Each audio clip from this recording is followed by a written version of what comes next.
आयत क्षेत्र एवं वर्ग क्षेत्र संबंधी प्रश्नटी कौन रही प्रश्न पढ़ा और समाधान करवा कौन रही देख गोटे आयत क्षेत्र एवं वर्ग क्षेत्र क्षेत्रफल अनुपात 3:8 जदि आयत क्षेत्र लंब और प्रस्थ यथाक्रमे 60 सेंटीमीटर और 40 सेंटीमीटर हुए तेरे वर्ग क्षेत्र परिसीमा केते देख प्रश्न अनुसार कौन दि जाइए ये है गोटे आयत क्षेत्र ये है गोटे वर्ग क्षेत्र एवं उभयंकर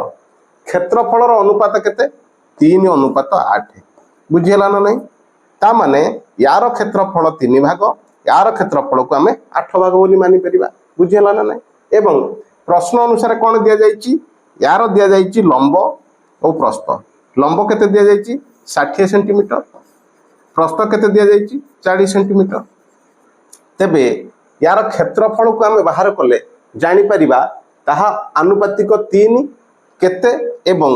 से अनुसार ये वर्ग क्षेत्र क्षेत्रफल आनुपातिक 8 केते 8 भाग को केते बुझीगला ना तेबे वर्तमान कौन करबा यार क्षेत्रफल बाहर करने दैर्घ्य गुणन प्रस्थ तामाने 60 रे आमे गुणी दबा 40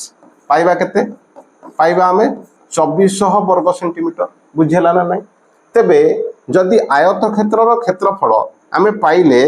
2400 वर्ग सेंटीमीटर जहाँकि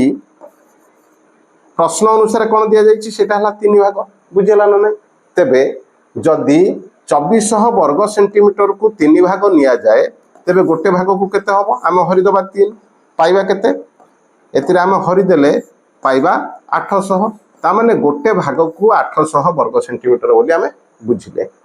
वर्तमान प्रश्न अनुसार ये है 3 भाग आयत क्षेत्र क्षेत्रफल एवं वर्ग क्षेत्र क्षेत्रफल केते 8 भाग जदि गोटे भाग को आमे पाइले 800 तेबे